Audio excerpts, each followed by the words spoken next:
Hello, welcome to the Mark Attwood Show, Adventures in a Meat Suit. Today, before I carry on, before I introduce who's coming, just a very important thing.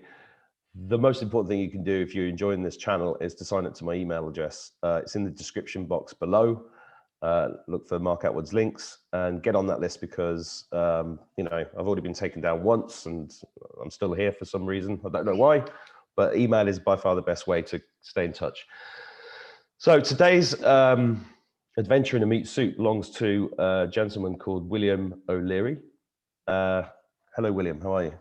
Hello, Mark. How are you? I'm very well, thank you. Although I did have an attack last night of greys in my room. Really? Wow. I wonder why. Well, they're always after me. They're always after. But I was curious. I was actually curious about that because of this interview. I was actually wondering. So will they try and get at Mark? I was going to email you that be prepared. I'm always prepared. It's okay. It's fine. They hold no. They don't bother me at all. But it was a very nasty faced, nasty little critter. And but the sage and the orgonite and my own attitude. Yeah. I had to sage everything here this morning just to make sure that everything would go okay. Yeah. So anybody watching this who doesn't understand what we're talking about, you're probably on the wrong channel. So absolutely, and maybe they're not. So William, you sent me a couple of interesting emails, and you said that things have been happening to you for 50 years plus, and well more, 70 years, right? And you never told your story, so I'll just leave it open to you. Let's start telling the story. Yeah. First of all, I need to say that I don't tell lies. I'm 75 years of age. I have absolutely nothing to gain from doing this, and I've got everything to lose. I'm a married man, wife, children. They don't know I'm doing this, by the way. Oh, this could be a bit of a surprise for them then. And the repercussions of this could be quite enormous.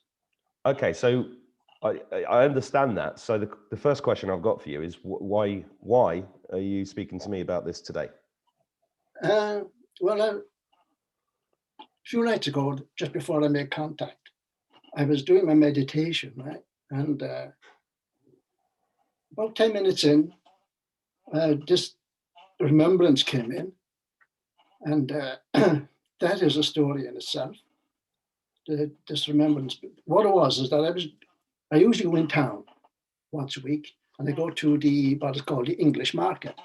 It's a very well known fresh fruit market. Mm-hmm. So I was actually crossing the main street of Partick Street, which is the main drag.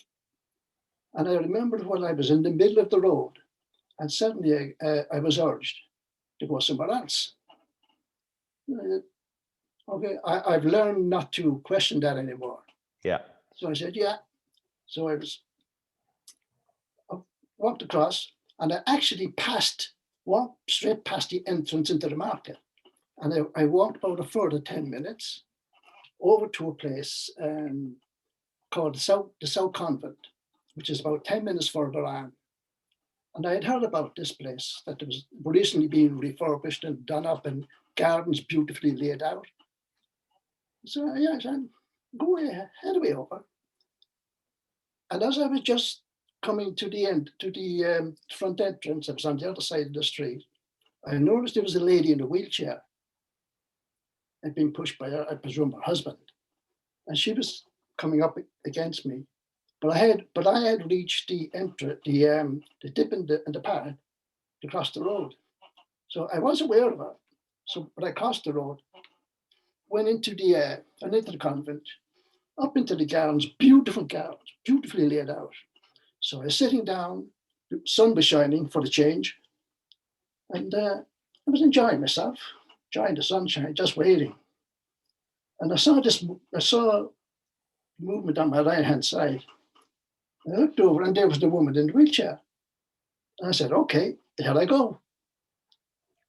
So she saw me. She, oh, hello. Hello. She says, this is my first time here. Strangely enough, I said, this is my first time here too. And sorry, did you go to school here? No. I went to school at the North presentation. Really? He said, I went to North presentation. No, that's impossible, she says. Kids, boys didn't go to that school. Oh, yes, they did, I said.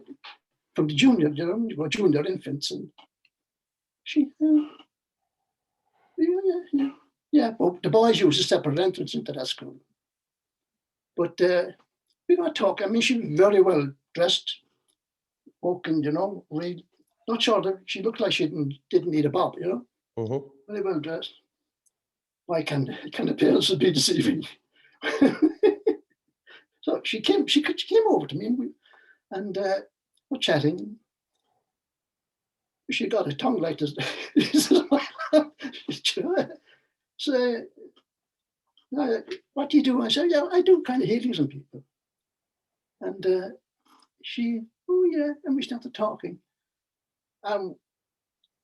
She was telling me that she was in severe pain. Read morphine, everything, all the tablets were no longer working. She's in constant pain. She could no longer walk without getting out of the wheelchair. And so we were chatting. And we were having a great laugh. And so I said, okay, I'll head off. No, she headed off first. So I followed on a few minutes later. And she was coming back against me. She was heading for the lift to go back down in the garden, because the gardens were layered, but there was a lift going down. Her husband was going to wheel her into the lift. So I said, hello, we'll meet again. But I passed her by. And I was gone a few hours and I turned around and I said, by the way, he says, how's your pain? And she said, what? I said, how's your pain? And she goes, pain?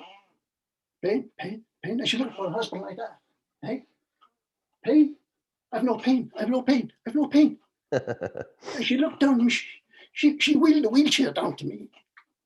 And she comes up to me. She says, who are you? Doesn't matter. It doesn't matter. You're okay. Bye-bye. And I walked away. But that's the reason I told you that story, because I know I don't go anywhere unless I'm sent. And I don't meet people. Yep.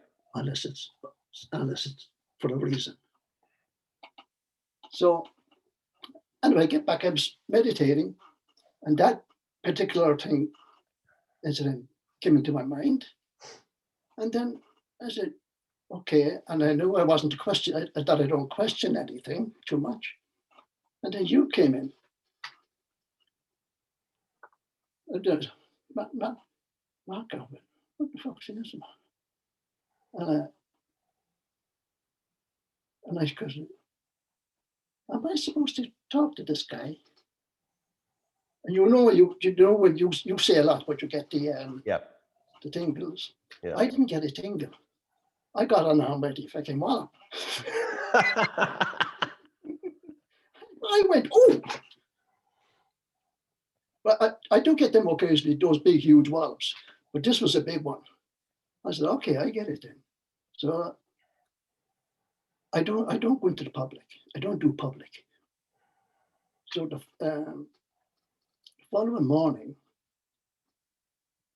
I was, what'll I do? Will I send this on? What'll I do? So I said, I go for a walk. And I'll be thinking about this, whether or not I'll make contact. So I came back and I noticed the house was kind of quiet. And, this is a family home. My family are around. And I said, this is unusual. And I kind of, I'm supposed to send the email then.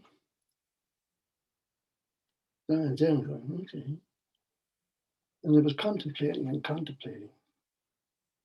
said, they've quieted this place down for a reason. So I said, okay, I'll do it. The instant I said that, I'll go, I started vibrating. Mm.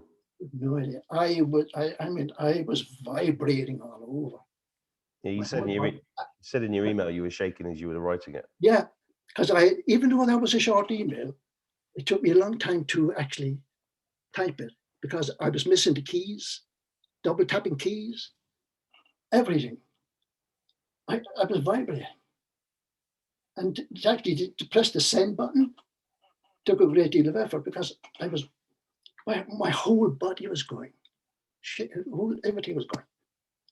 And when I sent it, and that's the way things have been going since. The synchronicities, which were normally pretty high anyway, just went through the roof from that day on. From that moment on, the synchronicities like that. And you were one of the worst culprits. Yeah, you, JC, who else? Anybody I would click on? I have a book here. I wrote all the bullet points down. I wrote all the, all the bullet points. I talk. And stage manager is off stage. Mm-hmm. And all the actors are up on the stage. Yep. And here's the script. And here's the script. And the actors are up there. Yeah. They're all following the script. That's what you like.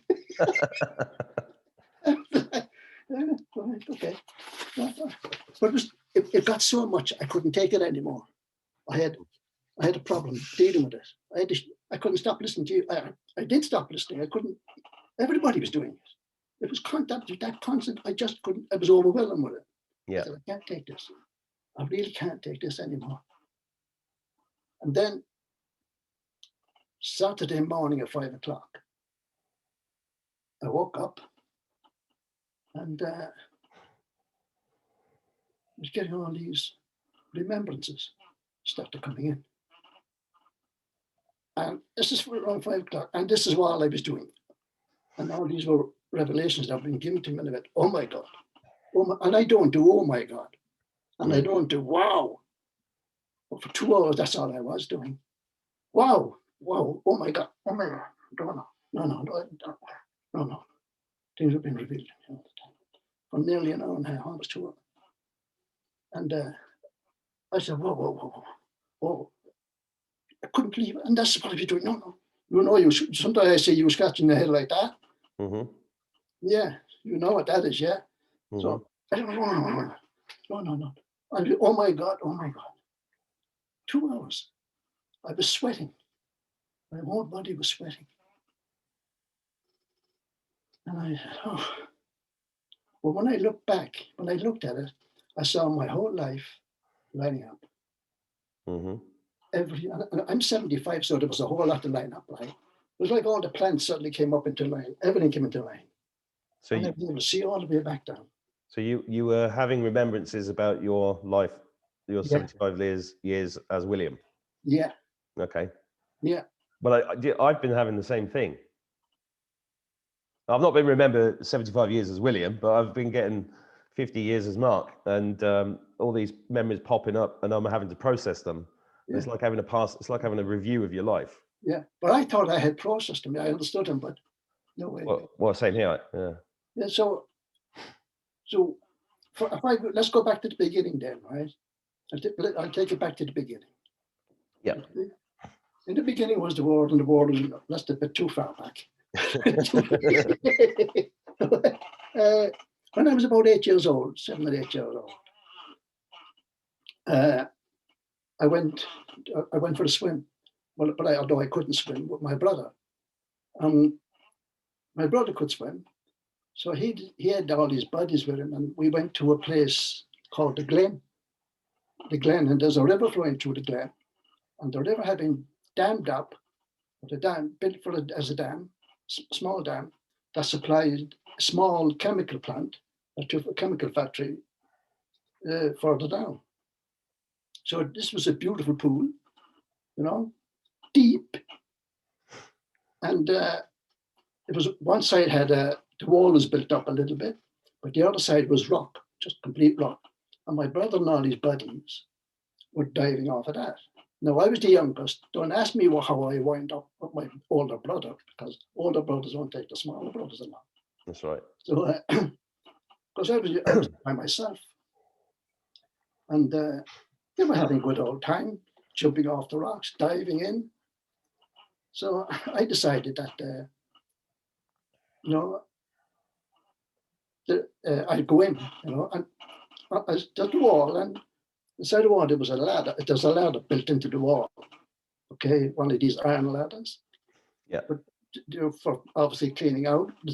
So I went down the ladder until the water came up to here. Right. So I couldn't. I can't swim a stroke at this time. Couldn't swim. So I hooked my arm around the upright, upright part. So this is the part of the arm that I had hooked in. Right. So even this was under the water, this part, because the water was up to here. So I was there and watching everybody diving in. Of course, they'd forgotten about me, of course, didn't they? I was out there. I was slightly out of their sight and completely out of their minds. So I was there and I was watching. The next minute I knew I was under the water. Completely under the water. Mm-hmm. And as my hand had been hooked around the upright like this, I was now hanging up like that under the water. My arm was also under the water. Mm-hmm. And I was there, and because it was like that, I swung around on my arm underneath the water. So when now instead of facing out, I was up against the wall under the water. I was actually looking at the water. And I was like that. And I didn't have the strength to pull myself up. And I was there, and I said, I'm in trouble. I can still get it. I'm in trouble here. I'm really, really deeply in trouble. There's no way out of this for me. And the next instant, I was back up, sitting on the step, completely out of water, and was sitting on. I looked around. There was no one there. Mm-hmm. But that was 8 years old that time. I never told anybody. I didn't tell my brother, didn't tell my friends, didn't tell my parents, schoolmates, nothing. Told no one until just a few years ago. The past 3 or 4 years. Never said it to anybody. Yeah. And things started happening from that point on. Because I always knew I was slightly different, maybe slightly mad, but I always knew I was slightly different. Yeah. And I had a problem trying to fit in, as you probably know now. I had a problem fitting in. I know that feeling. Yeah. So, I mean, at my age, I should be riding off into the sunset, high horse film, but not that into the sunset. Instead, I'm coming the opposite direction. So, this thing is madness, So, yeah, I do the healings, and that kept me going for a long time. But I'm usually more interested in teaching rather than the healing. So the latest, I lived my life, right? And I lived a full life. Done an awful lot of traveling. I love traveling. Me too. I love traveling. When I was 21 years of age, I had my 21st birthday in the Panama Canal. I spent it in the Panama Canal. And I joined the Merchant Navy at 21 years of age. I just done my engineering course, and so I was an ship's engineer, and that's where I was heading down into Australia. Anyway, if you want me to move on, a few years ago, I went to hospital. And because I started getting this pain in my stomach. I said, why am I getting this pain? Because I don't usually get pain like this. So they done all the tests. Next minute, whoops, into the operating theatre. And only it was my gallbladder. He said, you got to take out the gallbladder. I said, okay. And went up and had the operation. He came down, woke up, and there was a nurse right next to me. I said, hello. I said, where am I? Oh, she said, you're in the ICU. The operation went okay. Everything's good. Right. She'd want some tablets. So for what? For the pain. Pain? I don't want any pain. I don't need your tablet. No thanks. And they'd come over to me every so often. Do you want tablets for your pain? I said, I have no pain. I never had pain. But yeah, as I said, I'm a bit like you, right? A day or two afterwards, I got up and they gave me what you call the thing there for going to the toilet. You used to go into the toilet, right? There's a shape that could, so it's 3-corner shape. So I went off down into the toilet and they handed me this thing. I didn't use it. So when I came out of the toilet, I put on my head. I could take off the cap. There I was walking down the ICU ward. Hello, everybody. Is everybody on board? That's my sense of humor. Yeah. But anyway, I was there on the bed, and there was straight across from me, there was an elderly gentleman in the bed. And suddenly there was a big commotion, and all the doctors came in from everywhere. The machines came in, blah, blah, blah, blah. A lot of head scratching, and no. Next, all the family were called in. The family were called, and I was sitting there watching this, and one of the family members was just starting to leave, and my bed was just inside the doorway. So I called this guy. I said, "Come here a minute." And he says, "Yeah." He says, "He's not going nowhere. Don't worry about it. He's not going nowhere. He'll be fine." So, of course, he's looking down at me. He's fucking losing it, He's off the fucking game. Or he must be on these drugs. So, yeah. Thanks very much. Gone. So, I'm watching him, and I started doing this. I started sending him healing. Right? Started sending him healing. And I could see the man starting to make a movement, right? And all his family were gathered around the bed at this stage, saying their goodbyes. And he started sitting up. You know? And I was sitting there. I'm welling up now. It was the most beautiful thing I've ever seen. A person who was practically dying, dead, was now sitting up and talking to all his friends and all his family. And I was there and I had tears running down my face. To me, this was truly a really, really amazing thing. And there was a nurse, and she kind of looked over and she saw me sitting up in the bed with tears running down my face. And she came over and I said, "That's the most beautiful thing that I've ever seen." I said, I had sent him some healing. And here he was sitting up. It's a bit like Lazarus, I suppose, but not that far gone. And she leaned down and she whispered in my ear, "These doctors, they think they know everything, don't they?" So the next day, he was taken to a recovery ward to go home. But that's the way my life has been. I love doing healings. Yeah. Outdoors, on people and stuff like that. That's where I get the greatest satisfaction. See this? This is a thank you card I got just around Christmas. I got a call from the doctors to go down with your bloods, right? And so I went in. I had met this nurse once before, so I was sitting down, get my arm ready and all of that crap. And I know she was limping pretty badly.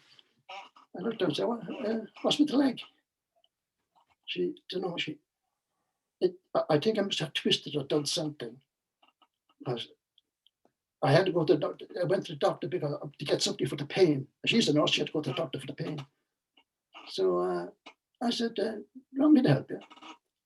She, why, what can you do? So I do a bit of healing, you know. She mean Reiki and stuff like that. She said, yeah, bit of stuff like that. So I raise her leg up. She, I can't. Can I try? So she done that. I raised a small bit. She, that's as much as I can go. So I just put my hand down, put my hand under the back of her knee. No, I didn't lift it. And I said, lift your leg now. And she lifted her leg up my shoe.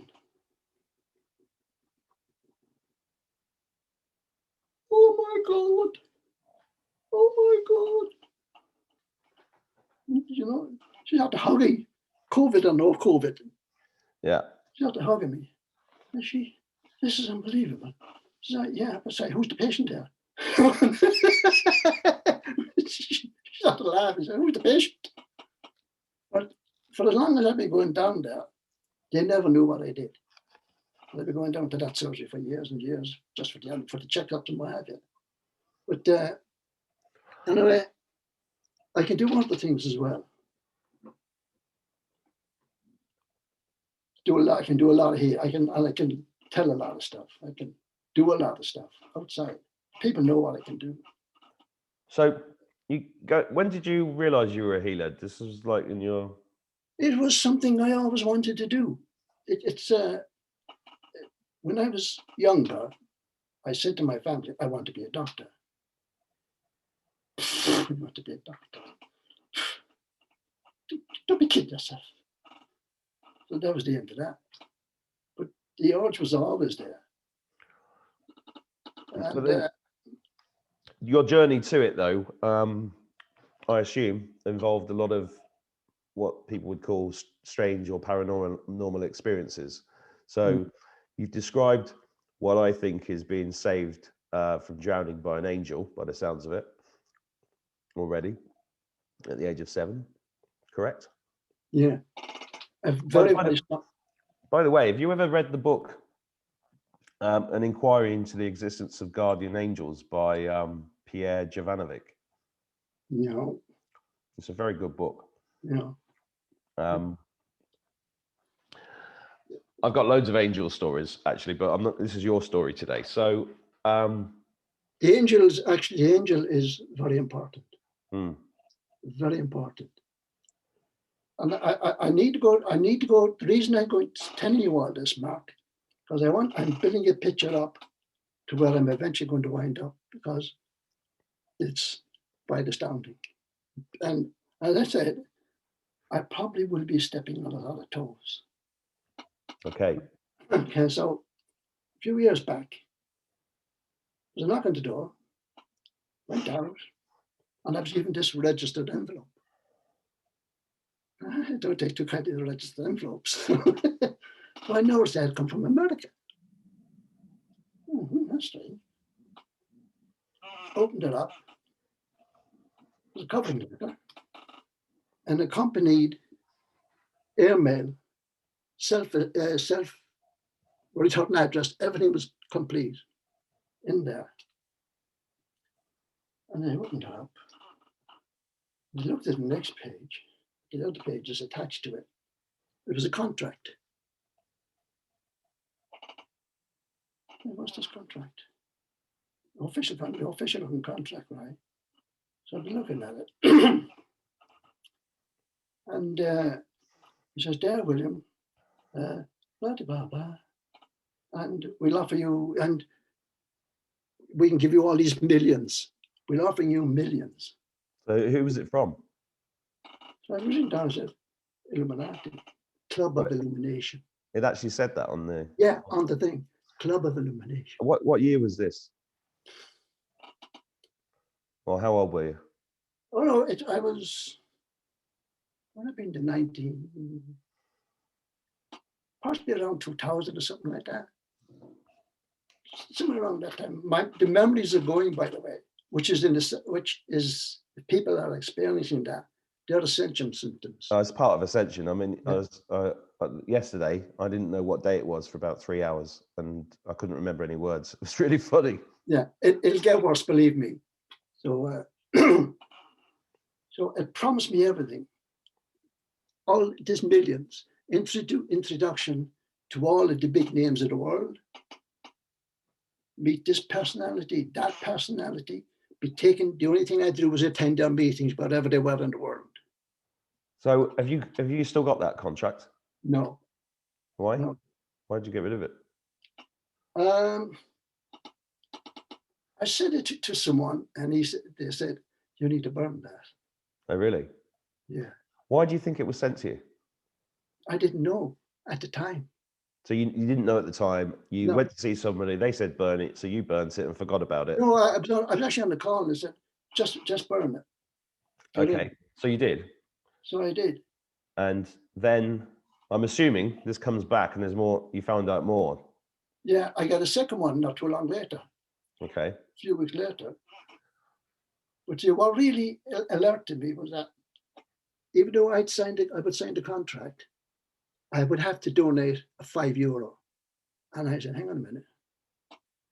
I kind of have realized that once I exchanged the €5, and closed the €5, that puts the lock on the contract. Contract, yeah. This locks the contract in. It's unbinding then. Mm-hmm. So I had this kind of awareness about that. And I said, Now, I will admit, I have to admit, I thought about it. You know, it was tempting. Why was it tempting? Was it the money, the fame? What was it? It was all of that. Certainly everything was there. Lived where I want, have anything I wanted, boats, you name it, everything I wanted. Not just for now, but my family would have it, even if when I died, they would still get the money. Didn't you think it was strange that you were getting this out of the blue? Absolutely. So why? Because as I said at the beginning, I keep a low profile.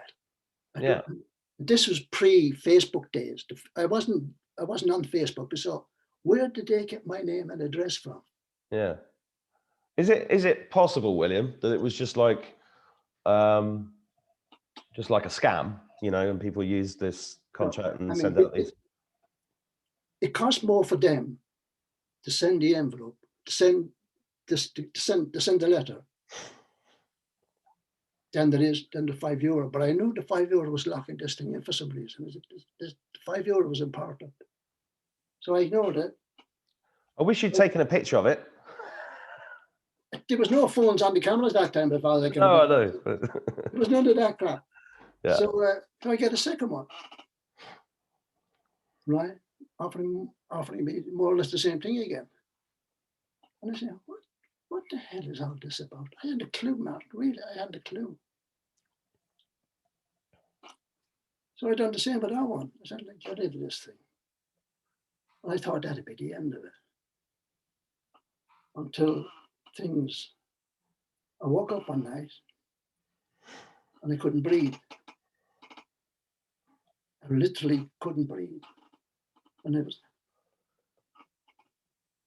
like that. And I had to lay back. I lay back. And the instant I moved my head, it happened again. And it's a terrible feeling not to be able to breathe. I went to get out of bed, and as soon as I made a move, like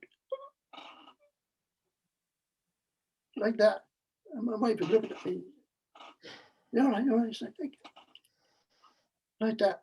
And I bent over, and that went on for about 2 or 3 weeks. It could happen to me at any time at work. And I was working for myself at the time, and they were asking, are you all right? And I went to the doctors eventually, and it happened when I was speaking to him, and he was just looking at me. He didn't know what it was. And what's that about? Well, even at that time, Mark, I hadn't linked that with the contract. Mm-hmm. What happened when I turned it down? I felt as if I felt like I could die from this bloody thing if it doesn't stop. We're not for nearly 3 weeks. Afraid to move, and it could happen anywhere. I was afraid to move or do anything. am I going to be hit again? But I didn't associate, I didn't connect two of them together until quite recently. Yeah. And then I got a link from a very good friend of mine down in Australia, Dermot Kelly. He won't mind me mentioning his name. And he's got a kind of the same sense of humor as we have. So when we were doing Skype at the time, and there was a group of people, Dermot and I were doing what you were doing, but we were driving everybody nuts, we driving. That's what the two of us just get going, and comes that's the end of the conversation. Then for everybody gets up. They're at it, they're at it. But conversation was going on, and suddenly someone said, "But we're all human here. We're all human." And I said, "I'm not." And "Come on, Jim. You are." I said, "I'm not human. I know I'm not human." I said, "I know I'm not." And they were getting upset because I said, "I'm not. I'm not human." I said, "No, I might look human, but I'm not." Which is true. Which is turning out to be quite true. So I've known that I'm not what I appear. I know that. What are you then? Let me put it this way. I went to England, it must be 4 years ago now, to do a meetup, with some friends. And when I was over there, I had a regression. I did a regression. I'm not usually into that kind of thing myself, really. So I said, "Yeah, I'll go over and I'll have a regression done at the same time." And in the regression, first thing I got was the realization. I was in the battlefield, right? There was First World War, English soldiers there, British soldiers there, German soldiers there, and I was right in the middle of them. So I was like, "Look down at your feet." So I can't see any feet. But everything was silent. Right? Everything was quiet. Everything had gone eerily quiet. As if the soldiers were saying, "What's going on here?" But I don't want to say who I am. I really don't want to say what I am. But to give an indication, you do look at Q. Can I say that word, by the way? That letter of the alphabet? 17? You said, let's call it 17 then.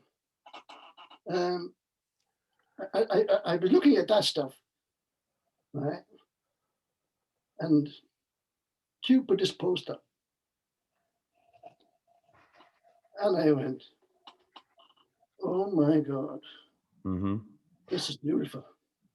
What it was, there was Q put nothing under this. He didn't put anything else. That's all it was. But there was a link, just a link to an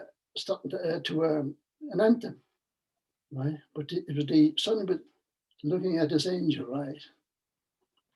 I kind of went, "Ooh." Now, do you remember that post? Just an angel, let's say in full battle cry or whatever. And that I said, "Wow, here we go." So that's an indication, okay? Just in case this got to do with revelations, boom, boom, boom. It's going to be biblical. I know. So how do you interpret that? Because I think about that every day. Nothing can stop what's coming.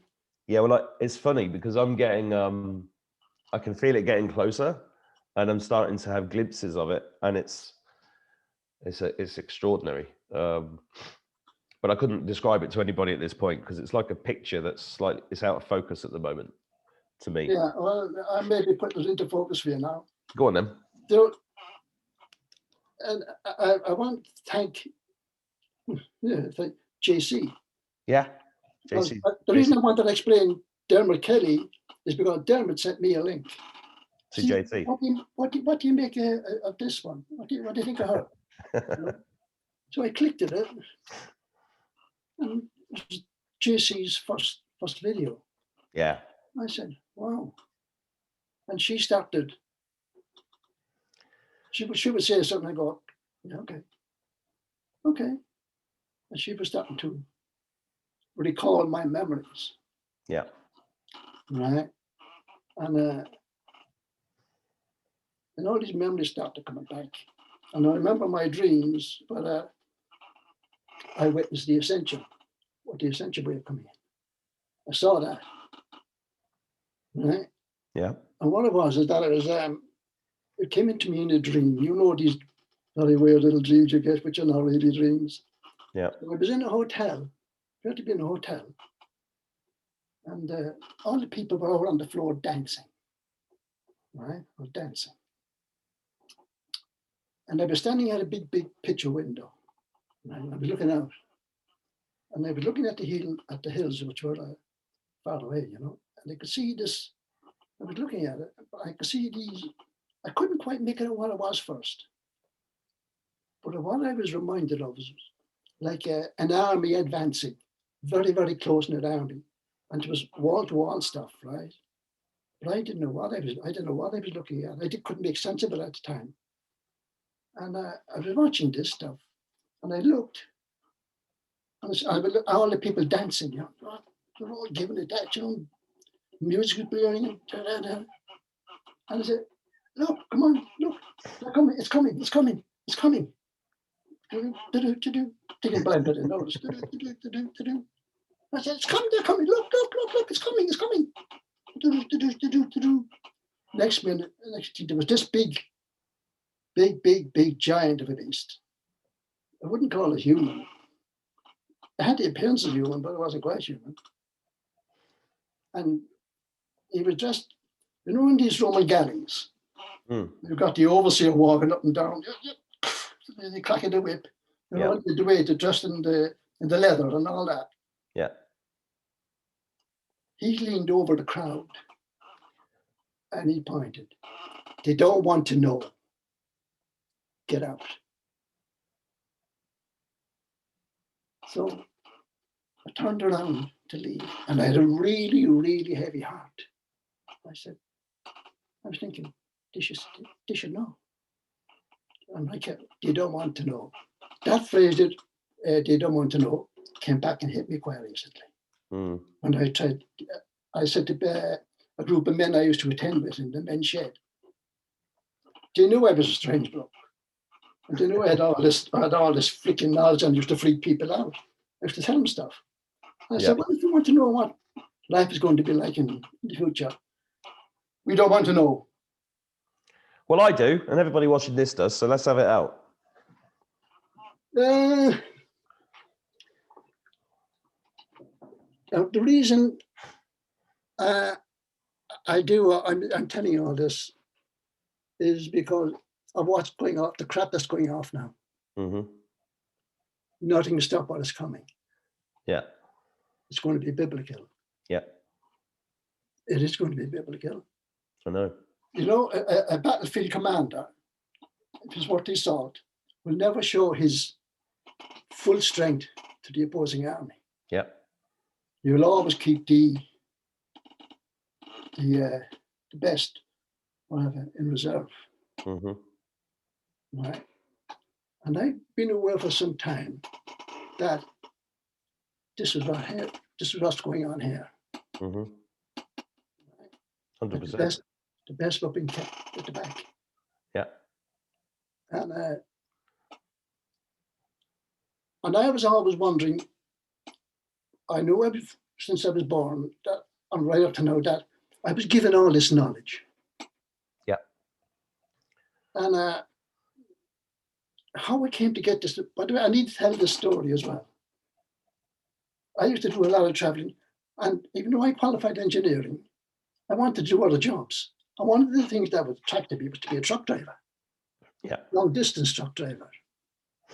That appealed to me no end. So I just got a job, no problem. I went to the truck, drove off, just like that. 40-foot container across the continent, up the Alps, the whole bloody lot. Yeah, great stuff. So I got on the ferry here in Cork. At this stage, I was very, very used to getting on the ferry. So ferries meant nothing to me now. I've been on so many of them. So I knew the restaurant hadn't opened. And the ship had just set sail. So I went down to the cabin to lay down. And I remember I just lay down. And next minute, whoops, I was out of it. And I found myself standing right in front of three figures, because I recognized the one in the middle. And he had all my attention. And I recognized who it was. And he says, do you know who I am? I said, yeah. And he says, do you love me? I said, yeah. Now, I wanted to stay there. I didn't want to fucking go back here. Even though I knew I had a wife, kids. Hey, I want to stay here, right? I don't want to go back here. But that was all he said to me. But I woke back up into bed. And I had this feeling, right? And I floated on air for about 2 or 3 weeks. And I was like that for 2 or 3 weeks. But since that time, I always kept questioning, why did that happen? Why did that happen? What's all this about? What's all this about? I always knew that I had a special connection to my mother Mary.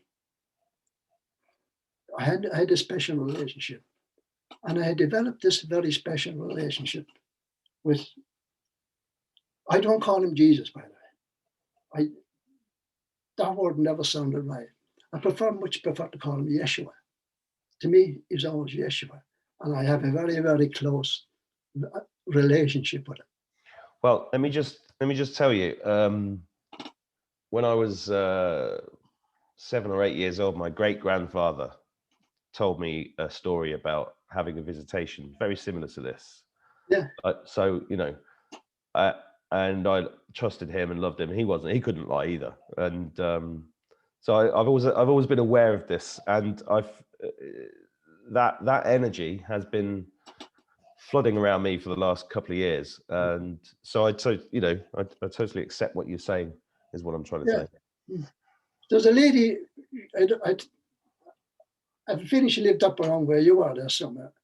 And she wrote a book called Angels in My Hair. Oh, that rings a bell. Right? By Lorna Byrne. I think Lorna Byrne is her name.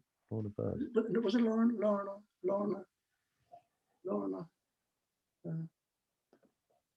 And I bought the book. You know what? I just felt I needed to buy this book. So it turned out Lorna was doing a book signing here in Cork.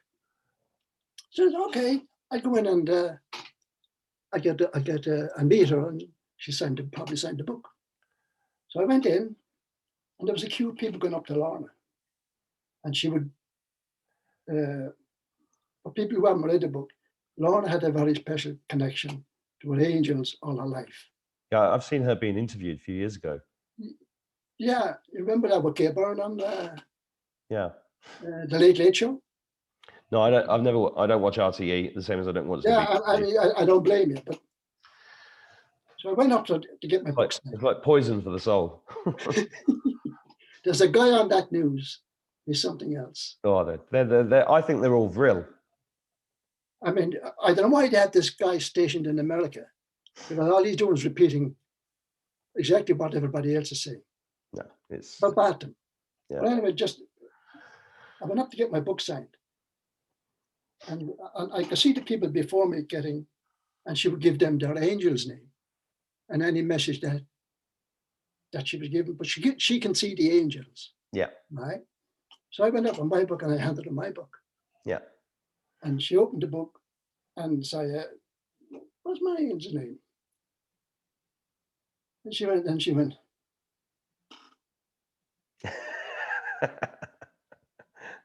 What did she say, Bob? no, what she said was, I'm not allowed. Oh, okay. Wow. Not allowed. Mm. Not allowed. But I can tell you, he's absolutely magnificent. Mm-hmm. He said, she just went, wow. Wow. She says, Oh, I'm getting the tingle. yeah, absolutely magnificent. Mm. Hello. And another time, I went to do, I went with a good friend of mine called Caroline Flynn. She won't mind me mentioning it because she was the one who kind of woke me up.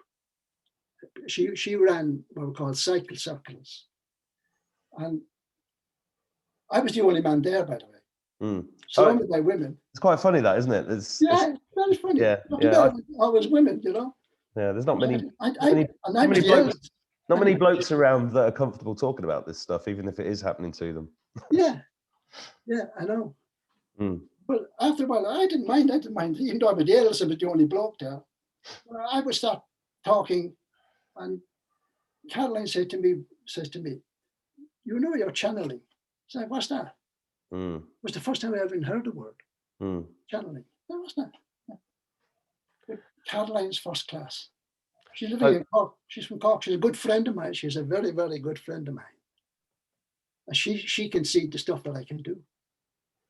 Fascinating. So when you were telling me the story about meeting Lorna, I had a flashback to I was at a talk in Manchester about 10 years ago, and Thomas Sheridan was on. Do you know him? Who? Thomas Sheridan.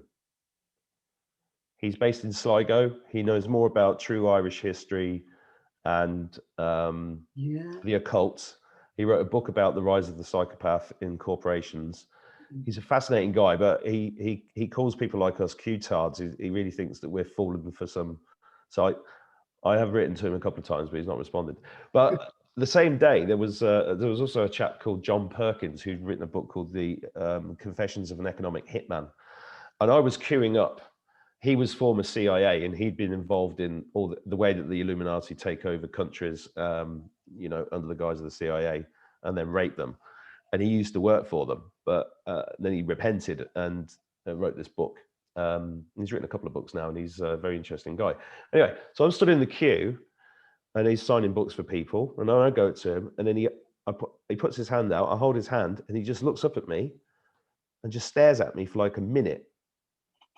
And I'm holding his hand, going, "What? Whoa, what's going on?" And my wife at the time, she saw this, and she was like, "What was that?" And then I got a book in the post a week later, out of the blue, and it didn't say who it was from, and it was I can't remember the name, Carlos. It was about the journey, the event, the shamanic learnings. I think it was written in the 60s, but it's a very similar experience, and these experiences are very real, and that's why I'm bringing it up, just to say to the audience that we have these experiences. And what's interesting about what you said is that your friend then woke you up because you didn't even realize what was happening. And I think that's occurring with a lot of people, is that we have these strange experiences and then we dismiss them or forget them. And the teachers appear at the time that you're ready for them, and then they help you wake up to that, and then you start realizing who you really are. Because I think what's going on with this ascension is that people are now starting to realize who they really are, because they're not their story. I did go through the ascension process as well, so I kind of know what that's like, and I will relate that story to you and how that came about. But you mentioned, I'm afraid to mention one thing over the other because the way my memory goes, I might be afraid to tell you the other one. But just nick back to JC, right? Yeah. She gave a story there quite recently about where she went down into hell. Yeah. I went down there some years back. Right. So what she said to you rang true with you. Did you? Oh yeah. Yeah. Well, this is what she described. This is what happened with me when I saw her do her first video. I just had a vision of a Minotaur like a couple of days before that was more real than this. And it was a very close encounter experience with this Minotaur. And when she started talking about the Minotaurs, I was like, oh my God, you know, now we're best friends. So it's, yeah, I understand that. But what was your experience of hell? Why anybody would choose to go there? I mean, no, it's vile, Mark. So why did you go there? How did it happen? Was it in meditation? Did you? No, through these so-called dreams again. Okay. When you dream and you smell something, you know, you're able to smell within the dream. Yeah. That's not really a dream. No, that's not. It's somebody told me. So what it was is that sulfur that you smelled. this was worse. Yeah. This was vile. Yeah. When I was actually there, I could feel myself actually in my body heaving, going, getting sick. Yeah. It was vile. Yeah. And dark, pure evil. It's you just cannot describe it. Yeah. You just cannot describe it. And how I came to go there is I came to this entrance and I went down the entrance. And at the bottom, there were these two lions, very, very pale, sickly in color, emaciated lions. And they were just pacing backwards and forwards. And I just kind of floated over them. And I went into this place. I was, oh my God. I mean, Mark, this place is unbelievable. And was it similar to what JC saw with the conveyor belts and all the different? No. I could see all these, let's call them people, for want of a better word, doing horrible things. It's where they were. It's not that you're doing horrible things. It's the place where they were, and I could get the smell. I could get the smell. And in the previous dream, I was up on a hill and I was looking down and I saw all of these people going down and they were in like soldiers, but they weren't soldiers. They were just dressed in sackcloths. And there was thousands of them. And they were just walking down. I think their hairs were shorn and everything. And all they had were sackcloths on them, nothing else. And they were going down into this big hole in the ground. Just going over. And I was watching him. And so I didn't link these two dreams together until this one about hell. Because as I turned to leave, I went to go back up again. And I had to step aside for all the people, because of the people coming down. Right? And they were passing me. And I was to one side. And they were passing me. And I was shaking my head and said, these poor people. No one. And I do mean, Mark, and I mean, no matter how bad they are or what they've done. And I mean that should not go there. If they have any realization what they're heading for. It's very, very real. It's very, very real. Even the people that do those wild things shouldn't go, you know, if they know they wouldn't go there. Why are they choosing this kind of stuff? What, do you think they're choosing it, or do you think they've just been taken over? Because, you know, I think a lot of them are choosing because they don't realize what's at the end of the line there. Yeah. You know, but I was watching all of these people coming in. They were obviously the same people I had seen originally coming down from the top. You know, and here they were more, all the people were passing me by, and I'm just going. I knew they were not coming back up out of there. But I know I was going back up. Like I said, I'm going back up out of here. Were they like 3D people, or were they like souls that you were seeing? They were like 3D people. What I was seeing, they just wore sackcloths. Yeah. Bloody brown sackcloths. They had no possessions. Nothing. Absolute nothing. As I was standing there, this, whatever it was, noticed me, and he says, "You should be down here. Get out." So, okay. And then I apparently went down. But I'm just backing up what JC was saying there about people need to be very cautious about who they and what they follow, and what they believe in. You know, because it's very, very, very real. Yeah. Nobody should go there. I don't want to go there. I don't want anybody, no matter what they've done in life. I know that's a hard thing to say, but well, it's interesting because I don't know if my earliest memory is demons trying to recruit me when I was a little boy, and they were saying to me things like, "You're really powerful. You got to come with us. You got to work with us." And I fought them and fought them and fought them. But I've had demonic attacks my whole life, and they do so many things to try and capture you and capture your soul that it's you know, God loves a trier. They keep at it. The little fuckers like that. Even last night, except they were pissed off with me. And so I know this is real, and this is why I connected with JC's videos and why we're having this conversation. There's lots to your story. We're going to get deeper and deeper into it, but we can't do it all in one session because absolutely not. Of time limitations. But No. what I'm interested in right now is that before we came on air, you said that you wouldn't believe what's been going on in the last few days, and I think I'd really like to dig into that a bit if I could, because you know this video's it's about what's happening right now, and I'm interested in your take on that. Yeah, this is there was you. Your name I picked up your name. I picked up on JC, and Tom Numbers came up. What did? Numbers, Tommy Numbers, Tom Numbers, sorry. Numbers, the Numbers guy. Oh, Tom, that interview, right? Yeah.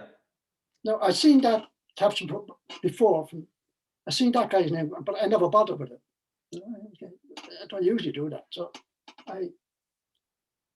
for some strange reason, I watched your one. Of course, you started at it again, did it?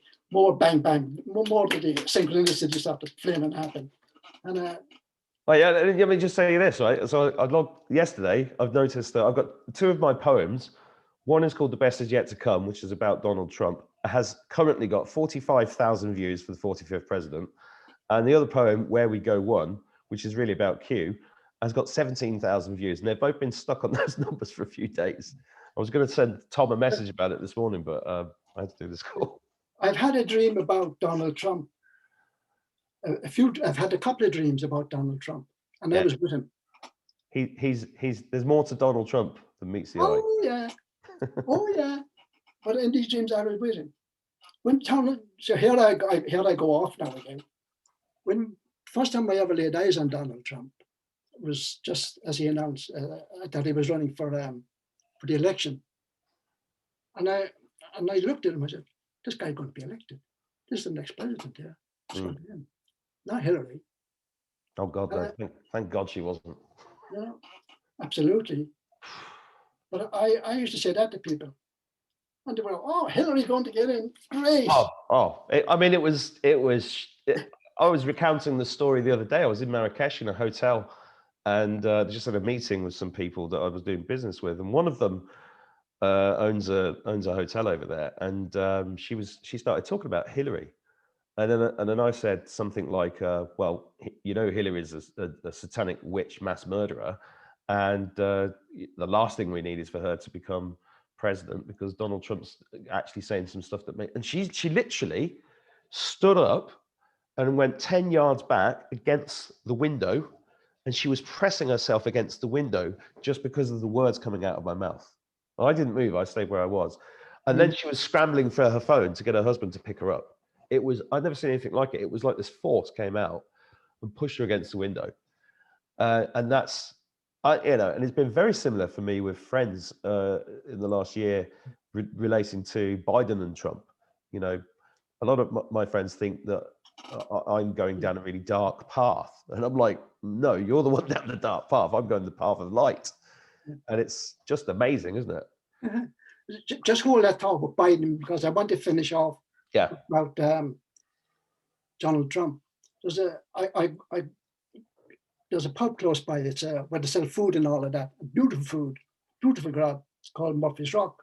Well, Cork's actually, I'll just say to people watching this, Cork's a very famous place in Ireland for its food and its restaurants. I've not been there yet, but I'm going to come. We'll go out for lunch when all this is over. Which won't be long more, by the way. So I'm their best. I was their best client. I was their best customer. Everybody knew me. Everybody knew me. But the thing was, I don't drink. I don't drink. I'm their best customer. How do you manage that? Everybody kind of knew me. And gallons of lemonade. Coffee. Coffee, right? Coffee. Well, they won't avert much out of you, William. But I would eat there also. I would have okay. Because all the money's in the Guinness. I say, if I said, "Can I have a pint, please?" I think the whole place would just stop. Deadly silence. He's done what? He's having what? But everybody just accepted it. You know, that's brilliant. And all I do was just do that to the barman when I was after eating. Yeah, I should also explain to anybody that's never been to Ireland, it is very strange to go into a pub and not have alcohol. Absolutely, yeah. Absolutely. People think I've done it myself. I've got in for a lime and soda and that. Everybody looks at you like you're not. So everybody just knew me. And they're, oh, Hillary's going to get there. And I would look at them and I'd say, the fat lady hasn't sung yet. Mm-hmm. And of course, afterwards, I was going with a smug on my face, you know. Yeah. But I also say to people now, the fat lady hasn't sung yet. Absolutely. But they think it has because of this fake inauguration and all this fake president. I mean, I was watching a video yesterday of very obviously everybody in Congress and the White House has been arrested and loads of children are being released through the White House front door, and it's all on video. And then they set off a firework display at 3 a.m. Yeah. Like they were celebrating. You know what Trump is saying about he built a fence along the Mexican border? Mm-hmm. That's to stop I just realized lately there was actually 2 fences. There's the one on the Mexican border, and there's one around DC. Oh, yeah. That's not a fence per se. That's a border. Yeah, it is. Yeah, it's a border. It's an actual border. DC is a separate country. Yeah. Yeah. It's a border. It's not a wall to keep people in and out. It's actually the border. And it's wonderful to see, because I've known that DC, the Vatican, and the City of London are all separate countries for a long time, and to see one of them being taken out like this is just amazing. But what's confusing people is that it's all being kept kind of secret.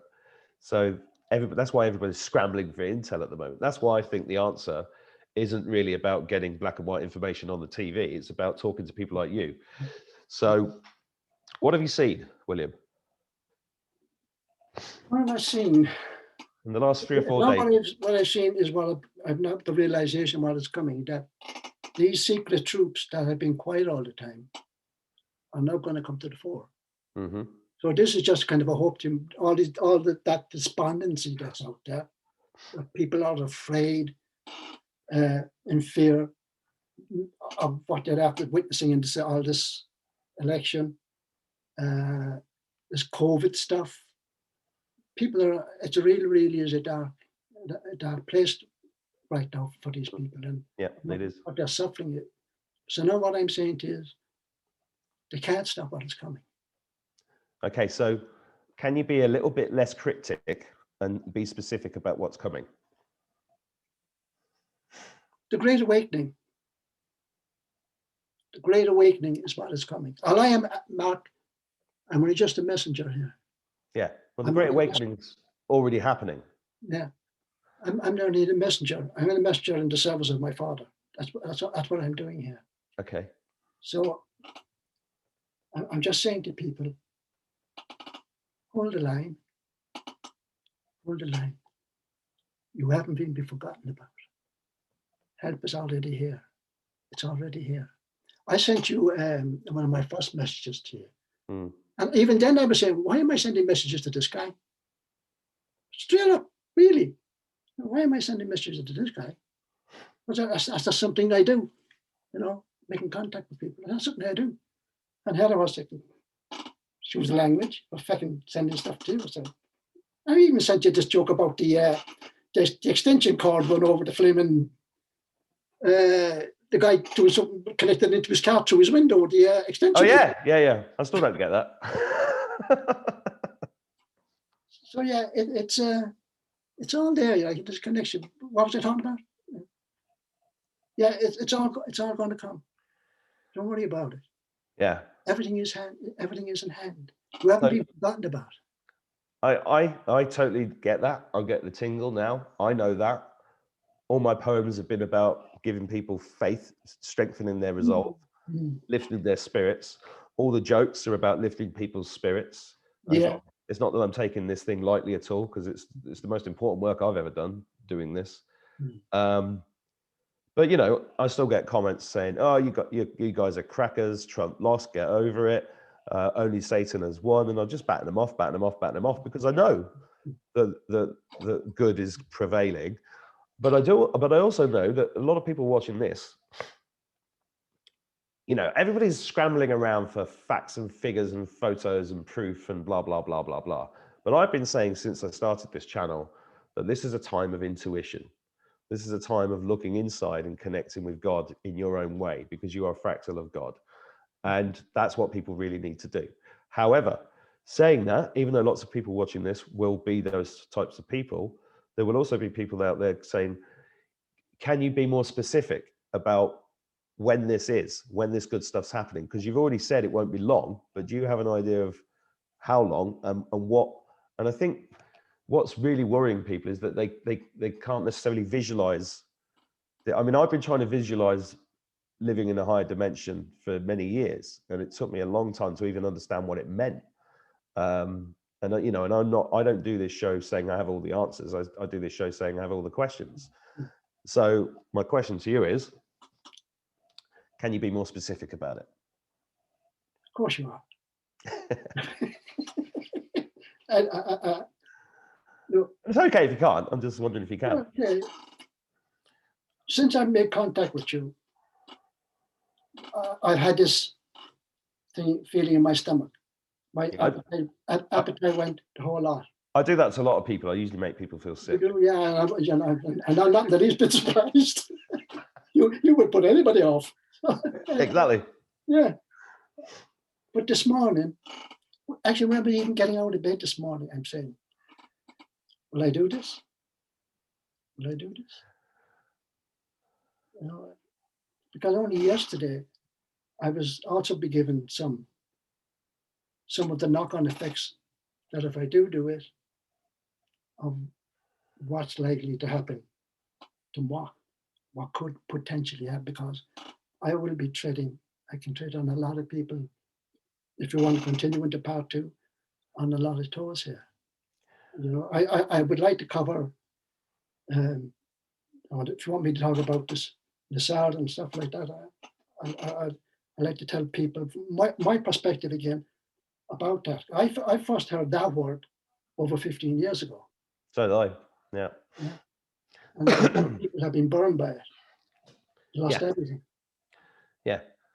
You need to be careful, because that's even all tying back to the money and the offer of all this money. Yeah. Everything links back in. Yeah. This is why I would like to talk about that aspect of it, and what there are dangers there, and to look out for it. Yeah. Just don't be rushing in here. Have a good look at this before you decide to do anything. All right. So and after losing weight, can I go back? You mentioned that word hitman a while ago. Yeah. Yeah.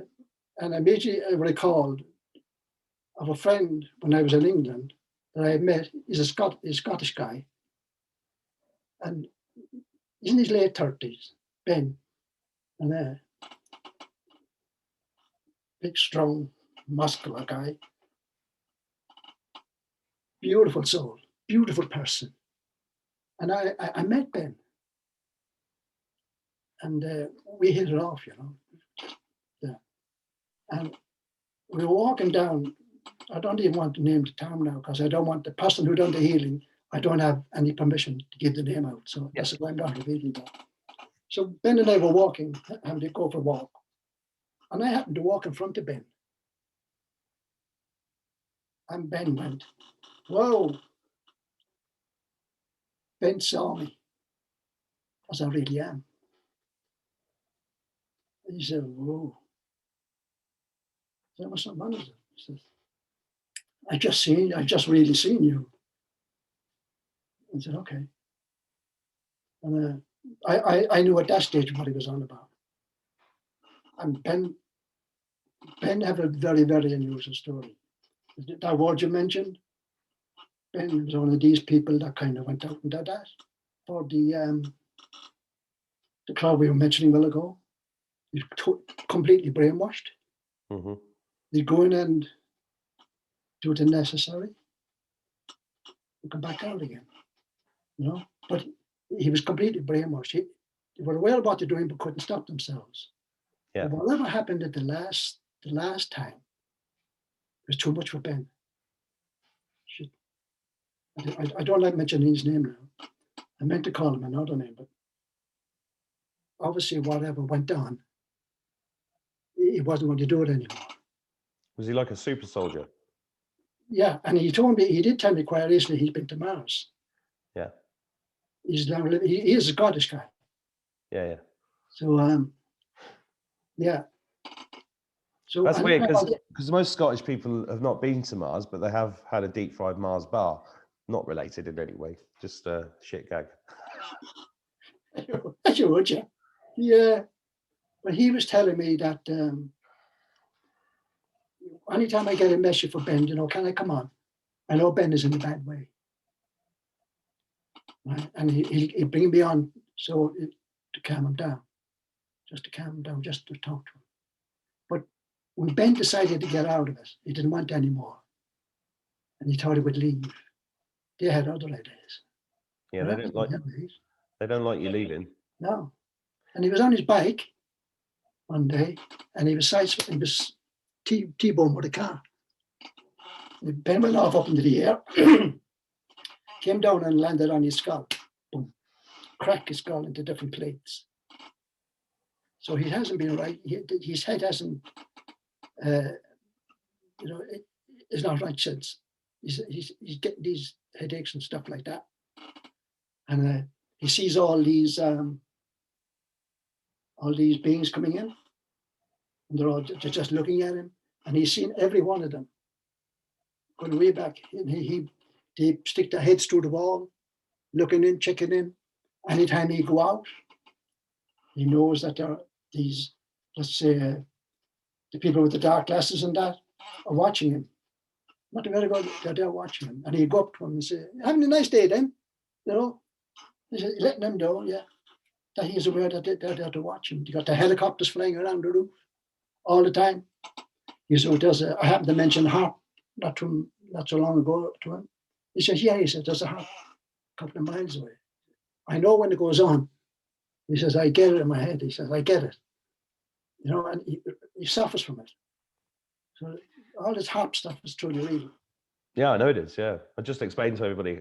HAARP. Just go and look at it. If you've never heard of it, go. It's like weather manipulation systems, electromagnetic pulses into the ionosphere to affect weather. But it also, for those that are sensitive to it, you can feel it. But Ben has lots of visitations. He says where Ben is staying, it's like a shopping mall. People they're just going like that through his house, and that's all he does is watch him coming in.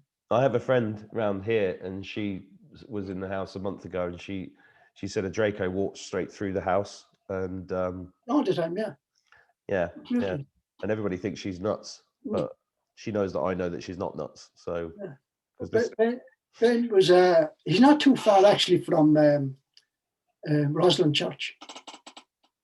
He's not living too far from that, and he went there not too long ago with some friends, And he says he was aware that this tall reptilian, there was one of these there. So that got me interested. So when the chat was over, I went in and I said, I'll go and have a look. So I sat down and I went up. And there was this big dude there, white,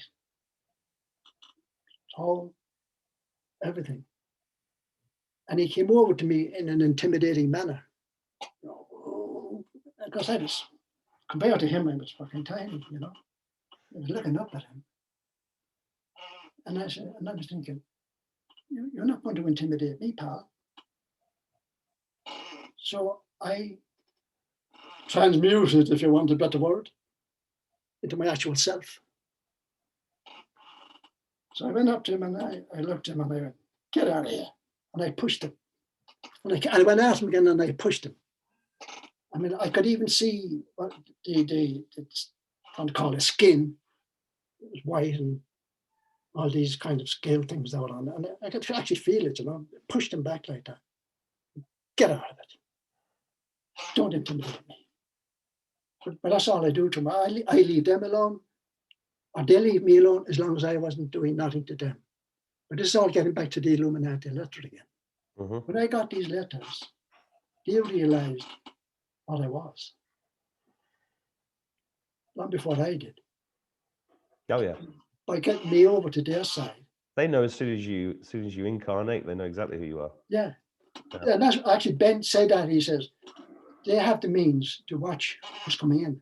Yeah, they know exactly who everybody is. They know who everybody is. I know. And where they are. Yeah. So yeah. There's another person in England who I know quite well. She's living down in London, very, very close to the Children's Hospital there. Mm-hmm. You know the Children's Hospital, what's it called? Well, I call them soul farms. Yeah, but you call them as well. But she's deliberately has been placed there in that position because she's wasn't to help. She helps out there. And I called her one day, or she called me, and she says, "William, oh no, I was speaking to her. I was speaking to her actually, and on Skype, and she says, "There's a reptilian here." And I said, "Well, tell him buzz off." Mm-hmm. Yeah, I said to him, "He won't go." All right, I said, "Tell him I said that if he doesn't move, he'll be moved." Mm-hmm. He disappeared like that. Yeah. It disappeared like that. This morning, I was telling you about all this stuff I had in my stomach for the past few days. When I eventually got out of the bed, everything was calm. Everything had calmed down. Everything. And it was actually first time in days I was actually enjoying myself. Everything, good. All the energy just calmed down. And I was having my breakfast, and I just had put the radio on. And I wouldn't normally put the radio on. And what was the song that came out? Robbie Williams singing Angel. No joke. No, I believe you. I sometimes get the urge to just put that out of nowhere, to put that on in the car when I'm driving. Yeah. I mean, I did, like, I had this peaceful calm over me, and my eyes welled up. Because I knew that was my team, as I called them. Hey guys, you know. That was them calming me down. So, we got you, pal. We got you. No need to worry. We got you. Well, good. That meant so much to me. Yeah. Well, I'm glad you've calmed. Now we're going to have to call part one to a close because I've got things to do, normal life. But we'll do part two soon. Yeah. That's fast. Yeah. It goes quick. But it's been a pleasure speaking to you this morning, and I'll arrange with you another time to do part two, which will be as soon as I can organise it. Brilliant. Yeah. But in the meantime, I just want to thank you for your time today. Thanks for sharing this stuff. It's fascinating. That's only part one. There's a pile more to come. Oh, I know. And there's more to come.